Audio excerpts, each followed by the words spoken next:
أبزي حزوان كل تجراوي قداي تمزابلت وجنات بحد دمس كسرع كم زجبا صلال سبيل محبرسة معراب تجراي أبزوص ومجلسي ساوعيت أقربهم حزب تجراي كابز خونه يخونوان أب عزيز سكفن زخفن حدا جهلونا قاتين ويزر كبزبلة مجلسي صلال سبيل محبرسة معراب تجراي حزبنا كاب مربتو تمزابيلو كبرتاتو تجافيفو أب استفرالي معقوتاتن معسكر سدتنياتن بخبير كلولاونا تحاسة أب زركبلوان زي حسوس وسانن قداي مبجسن مزازمن كل من قاس كخون እናተገቦ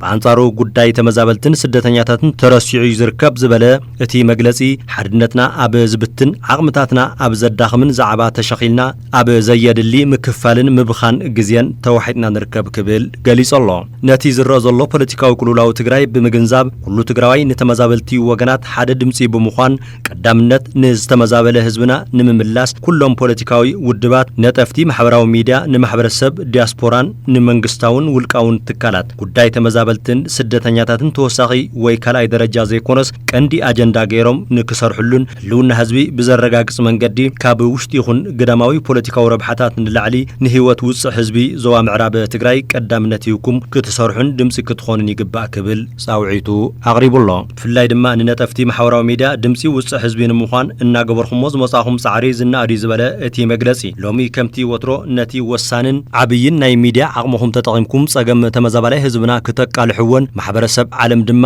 ቃንዛ ህዝብና ዝምልከቶም ኩሎም መንግስታዊ አካላት ብትሪ ክሕተቱን ፍታሕ ከቕምጡን ጸቕጥታትኩም ክትሕይሉ ይግባእ ክብል ጻውዒቱ ኣቕሪቡሎ ፍላይ ድማ ኣብ መላእ ዓለም ትርከቡ ድለይቲ ፍትሒ ተጋሩ ማሕበረሰብ ዲያስፖራ ሲቪል ማሕበራትን ክሳብ ሕዚ ኣብ ዝነበሩ ቃልስታት ኣብ ጎኒ ህዝብኹም ጠጠው ብምባል ኣብ ዓለም ለኻዊ መድረኻት ዝገበርኹምዎ ቃልስታትን ዘስማዕኹምዎ ድምጽን ምስጋናና እናቕረብና ዝበለ እቲ መግለጺ ሕዝውን ተመዛበልትናን ኣብ ትሕቲ ጸላኢ ዝርከብ ህዝብናን ስቃዩ ስለዘየብቅዕ ከም ትማሊ ሎምውን ካብቲ ዝሓለፈ ብዝበለጸ ዓቕምኹም ብምጥቃም ንማሕበረሰብ ዓለም ንለገስቲ ትካላትን ንተሓለቕቲ ሰብኣዊ መሰላትን ብምቕራብ ጽኑዕ ፖለቲካውን ዲፕሎማስያውን ቃልሲ ከተካይዱ ይግባእ ክብል ገሊጹሎ ካብዚ ብተወሳኺ ተመዛባላይ ህዝብና ዘለዎ ዘሰክፍ ኩነታት መነባብሮ ንምቅላል ብገንዘብ ይኹን ብናውቲ ንተመዛበልቲ ወገናት ምሕጋዝ ክንረባረብን ካብ ሓደጋ ክነድሕንን ይግባእ ክብል ጽላል ሲቪል ማሕበረሰብ ምዕራብ ትግራይ ጻውዒቱ ኣቕሪቡሎ بحفشة زي قبل علي تمزابلتن سدتنياتن أقاتيم زولو كبير حدقا نمكتا زقبر قالسي وصيتاو زخون حرنتنا أسميرنا انت سرحنا طرح يزبلا اتي مجلسي كلهم بوليتيكاوي ودبات تكالات مرها وتحفاش أبالات دياسبوران كالوت مداركتي أكالاتن مسل صلال سبيل محبرسة معراب تقراي زلكم متأثار بمتنخار قداي تمزابلتنا وانين كلو تقراوين ملع علمن بمقبار زلاقي مفتحي نكركب كلاتنا بلبي كن الربارب يقبع كبل أو زوصو مجلسي حبير الله